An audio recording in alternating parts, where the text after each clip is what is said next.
Folks, if you're watching from home, be patient with us. We're experiencing just a moment of technical difficulty. Now we're live. Good. Of course, as soon as I come down here and just brighten up the screen a little bit, I think we're good. All right, I'm sorry to come up here and to be so far away with as few people as we have here tonight, but as of right now, this is the only way that I can know how to live stream it. I've had more than one that it looks much better from the front than it does from the side, and I fully agree. We have to rethink how to do it because I want to keep this angle if we can. The only thing I'm a little bit aggravated about is it might keep me from being able to move around as much. I don't like that very much, but keep getting it out because I've decided that we're going to keep doing this for the foreseeable future, even as we come back together, because we're reaching folks. I don't want that to stop. And plus, there are times that people just can't make it here, even independent of the virus. And so it is good to see. I had a feeling that our crowd tonight would be very, very light, and but that's okay. We'll have a good time together. I remember when I was a youth pastor that sometimes our best teen activities were with small groups of teens, just little intimate groups. And the Bible says where 2 or 3 are gathered in the midst, he's there. And we've got that core tonight, so therefore we meet that qualification. So it is good to have you here. And I'm going to ask my friend Tom Roberts if he would open up our service in prayer. Tom, thank you. Well, first of all, we just want to praise you for another day. Just really thank God that you Baptist. We just praise you for that. Brother Barry, the speaker tonight, that the word will come out, bring us and lift us, let us take the rest of the week and use it, someone that may need it. And God, just for everything that you give us each day, just ask to go on your Son Jesus. Amen. Thank you for that. Appreciate that. And thank you all for being here this evening. And I thought it was time for us to start back our physical Wednesday services, things going back to as they should be. And so I thought this was the next logical step. So we'll see how this goes, see how it's attended, and go from there. But thank you all for coming tonight, making the effort to be here, and I appreciate that. For the foreseeable future for our Wednesday nights, we won't be breaking up into our men and ladies prayer groups. We'll just stay together and pray. It's kind of hard to maintain any kind of distance with our men back in that room. Let me tell you what, that was quite the experience. And I'm not saying it's wrong. I'm not saying it's wrong to do that. But personally, I found it to be a bit distracting. But it was interesting. I've been through it once, and I think it would be better if we can hear ourselves think and pray separately once we can. But for now, we'll pray together. And I don't want any of you ladies to think for a moment that if you don't feel like praying that you can't do that. Don't be intimidated just because we're all here in a group. No one's got a clipboard out critiquing your prayer ability. Now, prayer is just talking to God with reverence and respect and reliance. That's what it is. There's an outline for you if you want it. That's not even the message. And that's what prayer is all about. We just talk to him reverently and pray out loud. You can feel free to do that here in just a few moments. Let me tell you what I know about some things, even if we've talked about them. I use this phrase off camera. Away a little bit after 3 o'clock this morning at Lewis Gale Hospital in Salem, and just pray for her husband Roger, of course. Pray for their son Glenn, Glenn's wife Rhonda. Pray for Jenny's sister Nancy. Pray for the grandchildren Michaela and Aaron, and all of their family and friends for sure. Jenny's going to be sorely missed. And they're a faithful couple here in our church. Love the Lord, love each other. Pretty much inseparable duo all the time. And except for when Jenny went to Texas back this March on her own for a wedding. And she was bound and determined to get there and go. And I'm glad she got to go for church people one final time. Of course, it really isn't a final time, is it? We'll be back together again very, very soon. And we maybe even sooner than we think. And we thank the Lord for that. And so just keep the May family in your prayers for sure. Also, I did speak with Teresa Boone today, and Aaron Boone came through the first part of her procedure successfully. She's resting and recuperating. They're not going to remove the tumor until next Wednesday, but for what Teresa said, they're putting in some kind of a grid into her brain, and that they will monitor her for the next 7 days removing all of her seizure medications to see how things are going. And they got some real good news from the standpoint that one of the parents is going to eventually be able to be with Erin when she gets in her regular room. So we were talking about that off camera a bit. So those of you that are listening at home right now, that's a real praise as far as Erin's concerned. Jim and Petty Crozier had several doctor's appointments in Roanoke today. Hope they went well. Don't forget to be in prayer for Mr. Crozier as he has some health tests that are going to be run this coming Tuesday, the 16th. And so pray for him as well. Also, I did hear right before the service that Noah O'Connor got bit by a black snake. And so just pray for him that he would not get too swollen or feeling too sick. And Noah has some other health concerns as well. And so just pray for him and keep him in prayer. As far as the arrangements for Virginia May's service, just let me say this again. We were talking about here in the sanctuary, but for those of you that are listening at home, and just as a repeat for any who may not have heard, the visitation will be from 6 to 8 Friday evening at Loving's Funeral Home here in Covington. And then the funeral service, the homegoing service for Miss Jenny, will be 11 a.m. on Saturday morning at Loving. There is no graveside service. So from what I've been told by the family, there is no restrictions on how many people can come. But once you're in that building, you have to wear a mask. And so even if you're, one that's prone not to wear them, out of respect for the wishes of the funeral home, you need to do that if you go to the funeral or go to the viewing. So just make sure you keep that in mind in order to be in that brick and mortar establishment for that.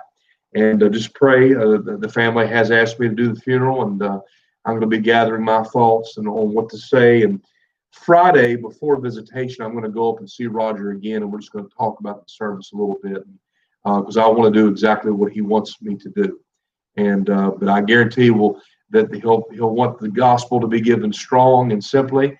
And I know that Miss Jenny would be very, very happy if somebody in the family, somebody in the community, a friend, even someone that attends this church who is not saved would get saved as a result of her homegoing. I know that would make her proud and pleased. And I think the family would be very happy by that as well. So just pray for the family.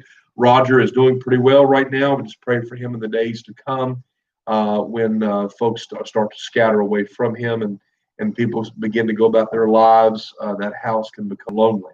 And so just pray for him. Drop him a card, anything. We did take them a meal today as well from the church. I took them a meal from KFC.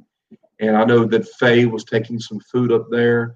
But I'm sure that if any of you would like to drop some meals off, I think Roger cooks some on his own. He's a big breakfast guy. That's his favorite thing in the world, next to Jenny, I think, was breakfast. And but he's not going to be feeling that like cooking anytime soon, nor should he. And his family will take good care of him. But if anybody that wants to drop something by to him, please do that. And I know the family would appreciate that very much. I think he'll be hanging close, probably to home tomorrow, I think. So if you want to give him a call or give the family a call and let them know. And he told me that anybody that wanted to come up and see him, that was fine as well. And I know that Faye and then went up there today or tried to. And I know that Michelle and Dave went up there. And so if any of you are planning on going tomorrow, I think it's okay on behalf of the family to feel free to do that. He probably would welcome the company and welcome the prayers. I got to pray with the family today and try to encourage them. Also want to let you know, and again, for those of you that are watching at home, and we're at few in number here tonight, and there's probably more watching from home than here today. That's okay, but I'll announce this again on Sunday, but we have made the decision that we will not be attending camp this summer. We got an email. Wes got the email. He forwarded it to me, forwarded it to Morris. Earlier this week, the Wilds has determined that they're cutting each week of camp by 40% capacity. And they sent an email to us saying that we did not make the cut because of when we registered. They were going in order of registrations. And although we got it in just under the deadline for the discount, there were others that registered before us.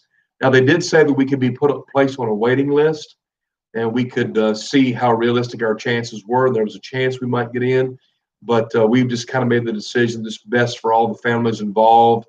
Also, the uncertainties of all those many kids coming from hither and yon, all over the place, that it's going to be best to put that on hold. Now, that's the sad news. The good news is all of our registrations will transfer to next year. And so we'll actually be ahead of the game. And when Wes is going to compile a list of guest speakers for us and and we'll be able to determine what week we want to go. And Wes, if you guys want to, when the service is over, we can call Faye. She said she couldn't be here. We can do like a conference call if we wanted to talk with him about what week. And Noah did find out today that his CIT would most likely transfer, that they didn't think that he would have to reapply. And I think he is choosing that he would rather go next year as well. That way we can be with him that second week. So it's all going to work out. And so kind of a bummer in that regard. I like going down there more than the kids. I would put that against anybody else. I know Wes would echo that. Jason might be like, I don't know, I like it pretty good. But it's good, but this is probably the wise move. And it was, in my estimation, it was going to be a logistical nightmare anyway, but they had a plan set out. And but anytime I don't get to go to that place, if you've never been to the Wilds Christian Camp and Conference Center in Brevard, North Carolina, you need to go. At the very least, get online and go to thewilds.org. And if you type in the Wilds, you might get a zoo. There's a zoo by that name as well. This is not a zoo, although it may feel like it sometimes. It's a Christian camp. Look it up. Look at their videos. Look at their pictures. We've been, 3 years? I think 3. Yeah. I think this would have been our 4th. And so just be in prayer. I took teens for 10 straight years there when I was a youth pastor, and saw lives change. It's a wonderful place. And been around since, I believe, 1973, 71, 73, something like that. So, no, it was 69. 69. Yeah, 69. So just be in prayer there. All right, that was a mouthful. I didn't mean to monopolize the time, but I needed to say all that for needs. Oh, yes, I'm sorry, a couple more things. Mike Bartley, Lorianne Dotson's friend, is having foot surgery tomorrow. And then Sandy Bates is having her gallbladder removed on Friday. And so we want to keep these folks in our prayers. Sandy has been tested for the COVID-19, of course, and is staying quarantined until the time for her surgery. And but then having it on Friday, I'll be calling her tomorrow and praying with her for her surgery on Friday. His wife is one of the nurses in the Beta Center. He has some serious heart issues, and they have decided to go ahead and do open heart surgery. Got some pretty major blockages and so forth. And that's happening tomorrow too. Okay. Okay. All right. So keep Mr. Whitehead in prayer. Anybody else? All right. We'll just continue to pray for our nation. Continue to pray for our president and the leaders, both on a state level, local level. Pray for our police officers. I pray for those that protect our country. Pray that that cooler heads will prevail, that peace will prevail, and that these riots and lootings will stop. And visit with Bobby. He was talking today. And speaking of Bobby, I went and spent about almost 2 hours with him this afternoon, and he is still sore. His knee is still swollen. Just pray from him before he got kicked and trampled by a horse. And doing better. That he did get his X-rays back, no broken bones, so that's good news. But he's just sore, and pray for him. He's kind of hobbling around, taking it very, very easy today, and trying to stay off of as much as he can. Of course, pray for Laurie on her ongoing back issues. Pray for Miss Marquita and her knee, and also glad she didn't get seriously hurt in her little fun adventure for the week. And just all of our folks, keep them in prayer. I will also say this, and I'm going to say it before I forget it. This is not a prayer request, it's an announcement, but if I don't say it now, I'm going to go on to something else. I got a call from Marianne Tyree yesterday, and Marianne took in a stray cat here. Close your ears, Miss Kathy. Took in a stray cat here, I don't know, a couple, whatever it was, and the cat gave birth to a litter Sunday. One of the kittens was stillborn, but she has 4 kittens, and they are free if anybody wants them. So just if you want to spread the word around, now they have to be with their mama for about 6 to 8 weeks before they can be weaned.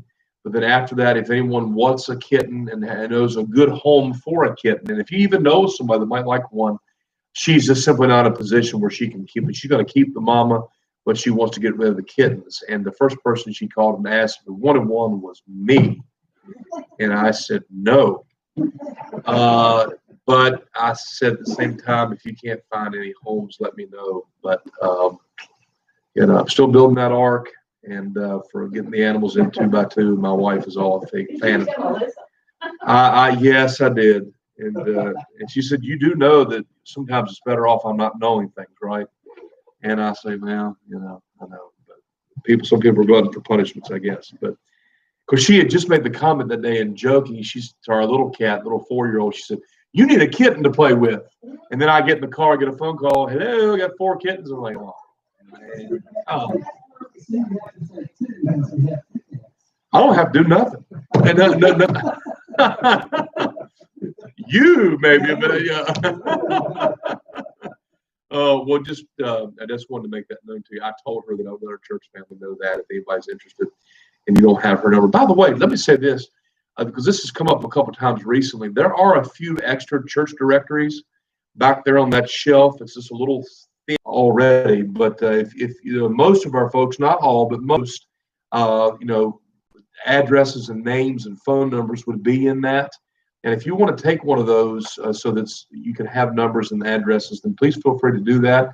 There's a few open the extra. If you can't reach them, let me know and I'll reach it for you. All right. Anybody else with a prayer request or a praise? Anybody with a good report here this evening? I praise the Lord that Jenny May's in the presence of God. And amen for that. I mean, the Lord doesn't always heal on this side,